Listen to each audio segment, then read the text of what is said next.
हमारे इस मंच पर जो आप बिल्कुल सेंटर में बैठे हमारे सरदार जी आप देख रहे हैं, और लोग कहते हैं कि जब घड़ी की सारी सुइयां सेंटर में आ जाती हैं तो फिर दिमाग सेंटर में नहीं रहता।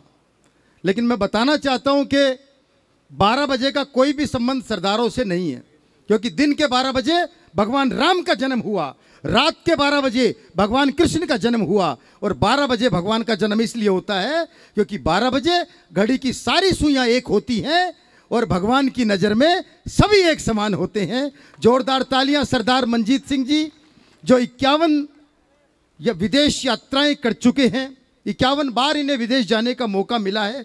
इस मंच पर जितने कवि हैं सबसे ज़्यादा बार आप गए हैं विदेशों में, और पिछली बार तो अभी बहुत जल्दी से एक यात्रा करके आए विदेश में, एक कवित्री को अपने साथ ले गए थे। अच्छा, वहाँ जाकर के कवि सम्मेलन के बाद सरदार जी घूमने निकल गए। वहाँ पर एक म्यूजियम था, म्यूजियम के बाहर अंग्रेजन खड़ी थी छोटे छोटे कपड़ों में। तो उन्होंने कहा जी आप किस लिए खड़ी हो, इन्होंने पूछा। उन्होंने कहा मैं घुमाती हूँ यहाँ, हम गाइड हैं। उन्होंने कहा कितने पैसे लेते हो, बोली 5000। इन्होंने कहा 500 रुपये लेने हैं तो बात कर। उसने मना कर दी। ये बेचारे खुद ही घूम घाम के आ गए, लेकिन आकर के इन्होंने कवित्री को बताया बहुत शानदार म्यूजियम है। उसने जिद की कि मैं भी चलूंगी। अगले दिन ये ले करके पहुंचे। जैसे ही वहां पहुंचे तो पहले दिन वाली वही अंग्रेजन आ गई। पहले सरदार जी को देखा, फिर इनके साथ उस कवित्री को देखा जो देखने में शंभू जी की बहन लग रही थी, और बोली 500 में तो ऐसी मिलेगी। जोरदार तालियां एक बार आप बजाएं सरदार मंजीत सिंह जी, एक बड़े कवि के लिए कितनी बड़ी तालियां होनी चाहिए ये बाजना अच्छी तरह जानता है। दोनों हाथ उठाएं, तालियों में तब्दील करें अंतर्राष्ट्रीय स्तर के हमारे स्टार कवि सरदार मंजीत सिंह जी, आपकी जोरदार तालियों के बीच दोनों हाथ उठे, जोरदार तालियां। बहुत बढ़िया सुन रहे हैं, और मफतलाल जी ने बड़ी मेहनत से, बड़े प्रेम से, बड़े प्यार से ये कार्यक्रम यहाँ किया है। और ये भाई हमारे रसिक गुप्ता बहुत अच्छा संचालन कर रहे हैं। इन्होंने शुरू में बात की थी, और बात की थी कि साहब 12 बजे का सरदारों से कोई वास्ता नहीं है। बार बार इन्होंने कहा कि 12 बजे का सरदारों से वास्ता नहीं है, सरदारों से कोई लेना देना नहीं है। भाई क्यों लेना देना नहीं है, क्यों नहीं है लेना देना, ये बताओ।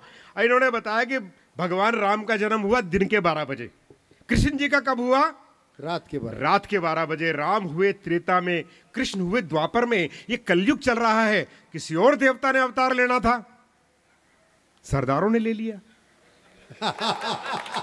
भाई मनमोहन सिंह किसी गांव के पंच नहीं चुने जा सकते थे, अगला 10 साल तक देश का प्रधानमंत्री रहा। बताओ ये कलयुग के अवतार नहीं तो क्या है? अरे दूसरी स्थिति है आप, और ये देखो घड़ी की 3 सुइयां हैं। सबसे तेज भागने वाली सुई है सेकंडों की। जनसंख्या के हिसाब से देखें तो हिंदू धर्म का प्रतिनिधित्व करती है। दूसरी है मिनटों वाली, मुस्लिम भाइयों के हिस्से में आई है। तीसरी का पता नहीं लगता कि चल रही है कि नहीं चल रही, घंटे वाली, सरदारों के हिस्से में वो आई है। जहां तीनों सुइयां मिलती हैं वहां 12 बजते हैं। अगर देश में राष्ट्रीय एकता पैदा करनी है, सांप्रदायिक सद्भाव पैदा करना है, प्रेम और भाईचारा पैदा करना है, तो इन तीनों सुइयों को मिलाना होगा और देश के 12 बजाने होंगे। क्या बात है, वाह वाह वाह वाह। और जो लोग नहीं जानते इसका असली कारण मैं उनके जानकारी में दे दूं कि जब विदेशी आक्रमणकारी हमारी बहन बेटियों को उठाकर ले जाते थे तो हिंदू धर्म के सिपाही सिख रात के 12 बजे आक्रमण करते थे, उनके तंबुओं पर अपनी बहन बेटियों को सुरक्षित छुड़ाकर लाते थे। तो वो विदेशी आक्रमणकारी कहते थे कि 12 बज गए, 12 बज गए। उनकी बात थी ये। भाई क्या बात है, वाह वाह वाह वाह वाह। और कहीं डॉक्टर हरिओम पवार कहते हैं कि हम कर्जा खाए बैठे हैं गुरु गोविंद की कुर्बानी का। हम कर्जा खाए बैठे हैं गुरु गोविंद की कुर्बानी का। हम क्या एहसान चुकाएंगे उनकी आंखों के पानी का। हम उनकी पूजा करते हैं आजादी के आधारों में, जिनके आगे जिनके 2-2 बेटे छिन गए दीवारों में, जिनके आगे जिनके 2-2 बेटे छिन गए दीवारों में। तो ये इतिहास है, नहीं जानते। और मैं आपको बताऊं, ये 15 अगस्त को मोदी जी ने नारा दिया हर घर तिरंगा, तो मैं भी तिरंगा फहराने निकला।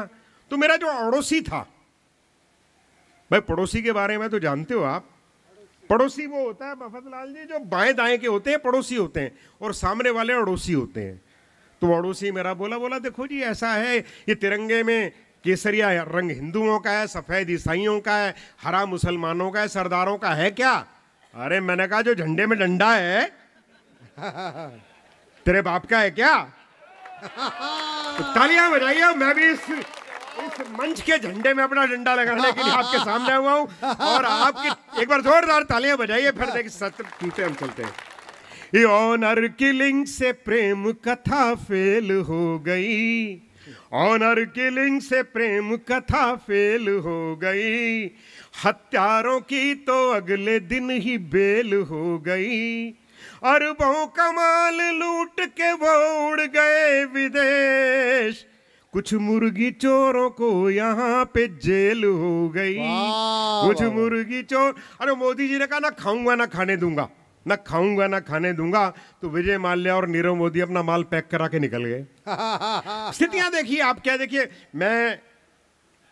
मेरी मातृभाषा पंजाबी है, मैंने एमए अंग्रेजी में किया, 18 साल अंग्रेजी पढ़ाई, जिला शिक्षा अधिकारी के पद से रिटायर हुआ फरीदाबाद से। मेरी लिखने की भाषा है, जो मेरे बोलने की भाषा वो हिंदी है, और जब मैं किसी हिंदी भाषी को हिंदी में बात करते देखता हूं तो मेरा सीना जो गर्व से चौड़ा होता है। मोदी जी जब कहीं बोलते हैं गुजराती होने के बाद हिंदी में तो बहुत अच्छा लगता है। अच्छा, उन्होंने बताया हिंदी सीखी कैसे, उन्होंने बताया मैं चाय बेचते बेचते हिंदी सीख गया। आपने पढ़ा होगा, सुना होगा, मैं चाय बेचते बेचते हिंदी सीख गया। भाई इसमें क्या खास बात है, आधा पंजाब दारू पी पी के अंग्रेजी सीख गया। भाई को खास बात है तो बताओ ना। अब वो 2014 में जब पहली बार भारतीय जनता पार्टी की सरकार बनी तो कार्यकर्ताओं ने नमो टी स्टॉल करके फ्री में लोगों को चाय पिलाई, आइए चाय पीजिए। मोदी जी कभी चाय बेचा करते थे, आइए उनके सम्मान में चाय पीजिए। तो एक शराबी पड़ा हुआ था परले किनारे पे, वो बोला ये मोदी जी अगर 7-8 दिन किसी शराब के ठेके पे भी काम कर लेते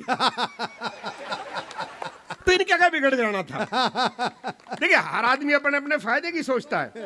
वो अखबार में खबर छपी कि मंगल ग्रह पर बर्फ भी और पानी भी है, मंगल ग्रह पे बर्फ भी और पानी भी है। तो एक शराबी बोला दारू और नमकीन तो यहीं से लेके जानी पड़ेगी। तो हर आदमी के अपने अपने संकट है। अरे मैं भी बिहार में गए, एक भास्कर के कार्यक्रम थे, दैनिक भास्कर के, बिहार में गए तो वहां क्या था कि एक पुलिस वाले ने एक दूधिये को रोक लिया, वहां शराबबंदी है, दूधिये को रोक लिया। बोले इसमें क्या है ड्रम में? बोला जी दूध है। बोला दिखा। उसने खोला, उसमें शराब थी। अरे बोले तो शराब है। बोले साहब भैंस ने रात को पी ली होगी। तालियां वालियां बजा के देखिए मस्ती से। विदाई लेनी है तो आनंद से लेके मस्ती से आप जो है। अरे वो पत्नी अपने पति से बोली जब तुम अंग्रेजी पी के आते हो ना तो मुझे परी कहते हो, देसी पी के आते हो तो रानी कहते हो। ये अलग अलग ब्रांड के अलग अलग प्रभाव हैं, आपके ज्ञान में नहीं होंगे ये। अंग्रेजी पी के आते हो तो परी कहते हो, देसी पी के आते हो तो रानी कहते हो। आज कौन सी पी है जो चुड़ैल चुड़ैल कह रहे हो? अंग्रेजी पी के आते हो, परी कहते हो, देसी पी के आते हो, रानी कहते हो। आज कौन सी पी है जो चुड़ैल चुड़ैल कह रहे हो? पति बोला आज होश में हूं।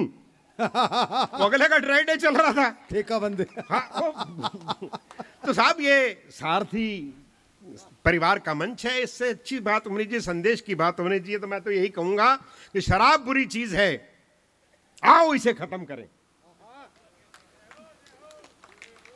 नोट गिनने में लगे हुए हैं।